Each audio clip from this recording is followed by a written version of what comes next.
Մենք տաղավարում ենք, շարունակում ենք սիրելի հեռուստադիտողներ եւ ամեն անգամ առիթը բաց չենք թողնում, որպեսզի ձեզ ասենք, որ մեր տաղավարում ջերմ աշխատանքային բուրըն երկխոսություններով լի հետաքրքիր միջավայր է ստեղծվում եւ առհասարակ երջանիկ են բոլոր այն մարդիկ, ովքեր աշխատավայրում վայելում են ներդաշնակ ու խաղաղ միջավայրը, բայց ըստիս դա նաեւ գալիս է ղեկավար անձանց կողմից եւ իհարկե աշխատակցի ջերմ ու հաճելի երկխոսությունից, բայց ինչպես է ձևավորվում այս հոգեբանությունը, այս մտածելակերպը դա կոչվում է coaching-ային մտածելակերպ, ինչպես կառավարել թիմը առանց հրամանների եւ վերահսկողության։ Սա մի ձևակերպում է, որի մասին մենք կխոսենք մանրամասն մեր հյուրի հետ։ Մեր հյուրն է Աստղինե Խաչատրյան, կոնֆլիկտաբան եւ coach մասնագետ։ Բարի լույս։ Բարի լույս։ Շատ ուրախ ենք օրը սկսել ձեզ հետ։ Փոխադարձաբար։ Եկեք մի անգամից անցնենք հենց այս բառին նախ coach, ինչը coach է, ինչը coaching է, ինչով է այն զբաղվում, ինչով այն տարբերվում, մի փոքր բացենք փակագծերը ու մանրամասնենք։ Եվ ինչպես հասանք այս մտածողությանը։ Այդ մասին, այսպես ասած, խոսենք փուլերով, խոսենք ինչ է coaching-ը։ Տեսեք, coaching-ը դա գործընկերային process է, որի ընթացքում coach-ը օգնում է մարդուն, ով որ իրեն դիմել է, հա, հասկանալ որտեղ է ինքը գտնվում, ինչ է ուզում եւ ինչպես կարող է հասնել այդ նպատակին, հա։ Սա ոչ մի պարագայում չպետք է խառնել մոտիվացիայի եւ մոտիվատորների հետ, չպետք է խառնել mentoring-ի կամ mentor-ի հետ եւ խորհրդատուի հետ, նույնիսկ հոգեբանի հետ, որովհետեւ օրինակ մենթորն ու խորհրդատուն իրենք կիսվում են իրենց փորձով կամ իրենց մասնագիտական, հա, մոտեցումներով, այսինքն իրենց անցած ճանապարհն է եւ նաեւ իրենց մասնագիտական մոտեցումները։ Հոգեբանը աշխատում է մարդու անցյալի հետ, վախեր, տրավմաներ, հա, տագնապներ, դեպրեսիա եւ այլն եւ այսպես ավելի անցյալի վրա է կենտրոնացած։ Coaching-ը աշխատում է մարդու ներկայի հետ։ Ֆորմատով նման է, հա, այսինքն անհատական օրինակ աշխատանքի պարագայում մեր գործիքը եւս հարցերն են։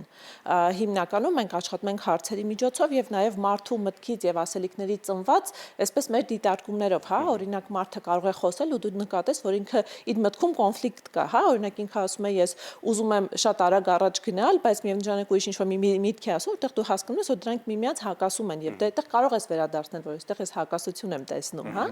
բայց նպատակն այն է, որպեսզի մարդը հստակ հասկանա ինքը ինչ է ուզում եւ ոնց կարող է հասնել դրան։ Եվ մի քանի կարևոր ֆակտորներ կան, որ ելի կուզեմ ընդգծել, այն է, որ դու ի սկզբանե ընդունում ես, որ քո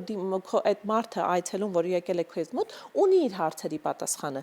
իր ներսում, հա, եւ դու օգնում ես, որ ինքը այդ հարցերի պատասխանը տեսնի։ Ինքն է իր կյանքի էքսպերտը եւ այն լուծումը, որը հենց այդ հարցերի միջոցով կգտնի, դա իր կյանքից կլինի, ոչ թե դու իրեն կասես գնա այս ինչ արա, հա, եւ դա բարձրացնում է արդյունավետությունը, որպեսզի հետո այն ինչ որ ինքը գտավ, ինքը որոշեց, ինքը գնա եւ իրականացնի։ Այսինքն մենք հասկանում ենք շատ պարզ մի ձևակերպում, որ ղեկավարը դառնա ոչ թե հրահանգ տվող, այլ պարզապես ուղղորդող։ Եվ որպես այդպեսին չկան պատրաստի լուծումներ, այդ լուծումները ստեղծվում են նաև իրավիճակը գնահատելով եւ հաշվի առնելով, բայց արդյոք այստեղ նուրբ հոգեբանական ամեն դեպքում շեշտադրումներ կլինեն, հաշվի առնելով օրինակ աշխատակցի բնավորության գիծը, աշխատակցի պատրաստ լինելը նաև ինչու ոչ, որևէ մակարդակային այսպես ձևեր լինում են, որոնք շատ կարևոր են այս մտածելակերպին հարցնելու համար։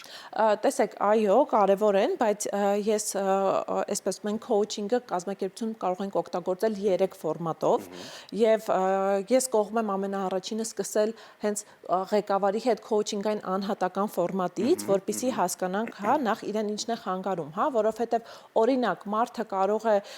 ասել, որ ես ուզում եմ իմ կազմակերպությունը դուրս գա մի հատ ավելի լայն շրջանակ, հա, նույնիսկ միջազգային շուկա, բայց ես անընդհատ այդ process-ը հետաձգում եմ, ուզում եմ հասկանալ ինչի եմ հետաձգում։ Հետո մենք սկսենք իր հետ աշխատել ու պարզվի, որ ինքը օրինակ շատ վախեր ունի կամ ինքը չի հավատում իրականում ներսից, որ ինքը դա կարող է անել, հա, ու այս պարագայում ինքը ինչքան էլ ուղակի քայլեր անի, եթե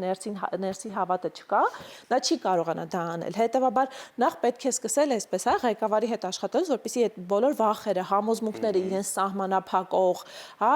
ինքը կարողանա մի կողմ թողնել։ Հետո մինչև արդեն ղեկավար աշխատակցի հետ այդ մտածելակերպը օգտագործելը, նախ ինքը պիտի պատրաստ լինի պատվիրակել։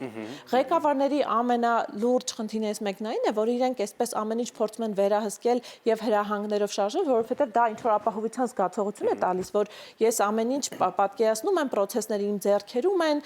դա այսպես անվտանգության նաեւ զգացողություն է տալիս, բայց հենց դրանով ինքը սահմանափակում է, որ կազմակերպությունը առաջ գնա, որովհետեւ լուծումներից դառնում է սահմանափակ, հա, այսինքն իր միակույցը դառնում է ինքը։ Ու աշխատակիցներն էլ սովորում են, որ իրենց պիտի անընդհատ ինչ որ մեկը ուղղորդի, իրենք գնան անեն։ Ու ամեն հերթական խնդրի դեպքում նորից վերադառնալու են ղեկավարի մոտ։ Հետևաբար, երբ որ ղեկավարի հետ աշխատանքի ընթացքում ինքը նաև օրինակ աշխատել, հա, իր պատվիրակելու հմտության հետ եւ ինքը սովորի եւ կարողանա բաց թողնել եւ վստահել իր աշխատակիցներին, հետո արդեն կարող ենք խոսել այն մասին, որ կարող է արդեն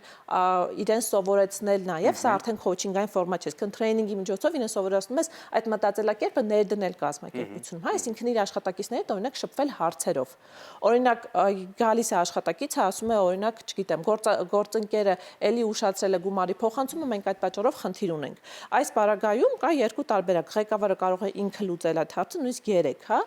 կարող է ասել գնա այսպես լուծի, իսկ կարող է հարցնել, չէ՞, իսկ ո՞նց ես դու տեսնում այդ խնդրի լուծումը։ Հենց այս մոտեցման մասին է խոսքը, հա, որ սկսում է ոչ թե հրահանգավորել, այլ սկսում է հարցեր տալ եւ ստիպում է աշխատակցին ինքն էլ մտածի ու լուծումներ գտնի։ Իսկ երբ որ մարդը ինքն է մտածում, ինքը նաեւ պատասխանատվություն է վերցնում նրա համար, ինչ որ ինքը առաջարկել է։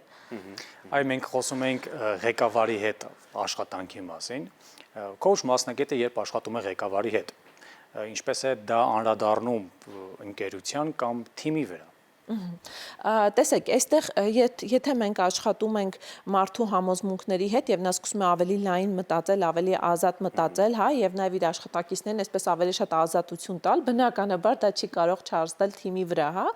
որովհետեւ ցանկացած աշխատակցի համար էլ շատ կարեւոր է աշխատանք վայրում լինել գնահատված, ընդունված, որ իր կարծիքը հաշվի առնեն։ Հիմա պատկերացրեք, երբ որ աշխատակիցը սովոր է, որ հիմա էլի կգնա ղեկավարը իրեն ինչ որ մի բան կասի, գնա այսպես արա, կամ կքննադատի սխալի համար կմեղադրի ու պատկերացրեք այդ աշխատակիցը հանկարծ ասում է իսկ ինչ ես կարծում ինչն էր պատճառը ոնց անենք որ հաջորդ անգամ այդ սխալը չունես այսինքն սկսում է ոչ թե քննադատել այլ այդ արված սխալը արդեն դառնում է այսպես սովորելու հիմք Եվ նաև աշխատակցի մոտ սկսում է ձևավորել հմտություն, որ ինքը մտածի, չվախենա սխալվելուց։ Կազմակերպությունում, երբ որ աշխատակիցը վախենում է սխալվելուց, դա այնքան շատ լարվածություն, էներգիա է տանում, հա, այդ վախերը ես հանկարծ չսխալվեմ, ոչ մեկ չի իմանա, որ ես սխալվում եմ, որ դա իրեն խանգարում է աշխատել։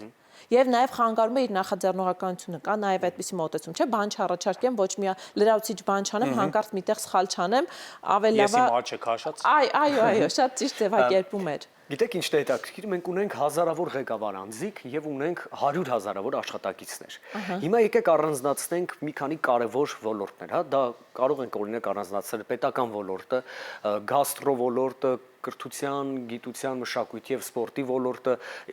որ ոլորտներն եք դուք ավելի թիրախավորում եւ որտեղ եք տեսնում բացը, օրինակ, որտեղ այս մտածողությունը շատ հարկավոր է ղեկավարի եւ աշխատակցի շատ ներդաշնակ ու ճիշտ հարաբերություն եւ աշխատանքային հարաբերություն ստեղծելու համար։ Կա նման ուղղվածություն, թե սա ընդհանուր է, որը կարող է լինել բոլորի համար։ Չէ, տեսեք, ընդհանուր է, որովհետեւ կա մի վիճակագրություն, օրինակ միջազգային հետազոտություններ, որ սովորական իրավիճակում աշխատակիցների ներգրավվածությունը 13-ից 15% է լինում, ակտիվությունը նկատի ունեմ նախաձեռնողականությունը, իսկ երբ որ քոուչինգային այսպիսի մոտեցումները ներդրվում են եւ սկսում է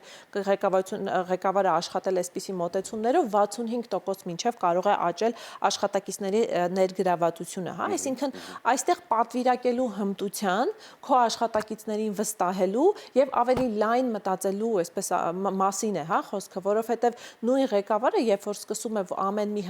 պատկերացրեք իրավիճակ, որ ցանկացած որոշման կայացում գնում է ղեկավարի սենյակով։ Դա ինչքան շատ էներգիա է, ջանք է ու ժամանակային զբաղվածություն է։ Իսկ երբ որ գոնե միջին այսպես որոշումները արդեն ինքը հանձնարարում է եւ կարողանում է իրեն ներսից թույլ տալ եւ հա ընդունել, որ կարող են իր ստորաբաժումների ղեկավարները իրականացնել կամ այլ մարդիկ իրականացնել, դա իրեն նաեւ ժամանակ է ազատում, որպեսզի ինքը կարողանա մտածել կազմակերպության ռազմավարական զարգացման մասին, կազմակերպության տարբեր ուղղությունների մասին։ Ոլորտների հետ կապված բոլոր ոլորտներում կարող են ինքը կիրառական դառնալ, բայց հատկապես այնտեղ, որտեղ նախաձեռնողականությունը կարևոր է։ Հատկապես նաև օրինակ այն կազմակերպությունները, օրինակ վաճառքների հետ կապ ունեն, չնայած գրեթե չկա կազմակերպություն, հա, որ կապ չունենա, որովհետև այստեղ էլ նախաձեռնողականությունը շատ կարևոր է։ Կրթության մեջ, որ փոքր տարիքից եւ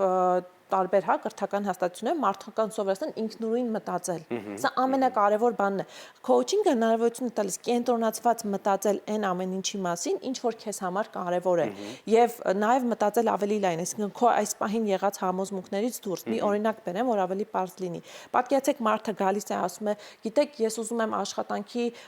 ներողություն, ես ունեմ ժամանակի կառավարման խնդիր, ես չեմ կարող ժամանակս ճիշտ կառավարել, շատ տարածված խնդիր է։ Հետո սկսում ես մարդու հետ աշխատել ու ինքը սկսում է հասկանալ, որ իր իրական խնդիրն այնտեղ է, որ ինքը չի կարողանում ասել ոչ։ Հա, այսինքն, երբ որ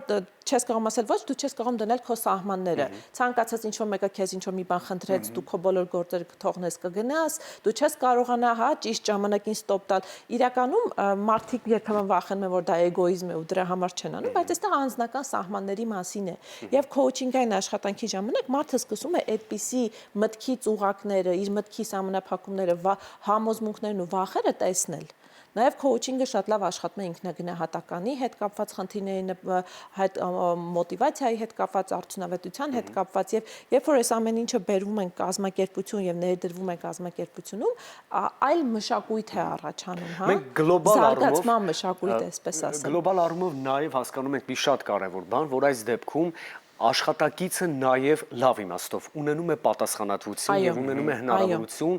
ստեղծված իրավիճակում որևէ կարևոր քայլի որոշման գալու առանց մտավախության, որ այն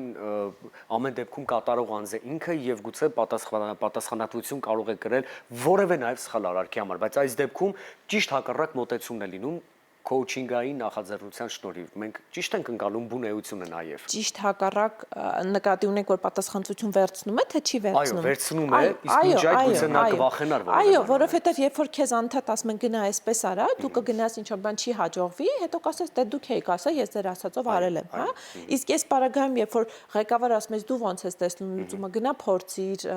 եւ այլն այսինքն մարդը արդեն հասկանում է որ ինքը իր սեփական լուծումն է ներդնում հետեւաբար մենք բոլորս գիտենք, երբ որ ինչ-որ մի բանի դու մասնակցություն ես ունենում, դու դա հետո ավելի արդյունավետ ձևով ես իրականացնում, որովհետև նախ դա քո մտքում է ծնվել եւ կարծես թե դու նաեւ պատկերացնում ես դա դու ոնց դա կարող ես անել, հա։ Հենց այստեղ էր նաեւ որ դու հանդես չես գալի քոուչինգի ժամանակ քոուչ որպես էքսպերտ, որ ասում է գնա ու այսպես արա։ Դու օգնում ես, որ ինքը իր լուծումները, իր կյանքից գտնի այդ լուծումները։ Շատ լավ, այստեղ կարևոր բառ հնչեց կյանքից գտնի լուծումը։ Այո, մենք ի վերջո հասկացանք, որ նման մտածողություն ոչ միայն կարելի է ունենալ աշխատավայրում, այլ նաև առհասարակ ապրելիս կյանքում։ Շնորհակալ ենք ձեզ այս կարևոր թեմայի շուրջ զրուցելու մեզ հետ։ Շնորհակալ ենք, որ առավոտը սկսել եք մեզ հետ։ Ձեզ օրվա դրական շարունակություն, մենք այս պահին կվայելենք երաժշտական ռիթմեր, վերադառնանք եւ կգնանք դեպի ամփոփում։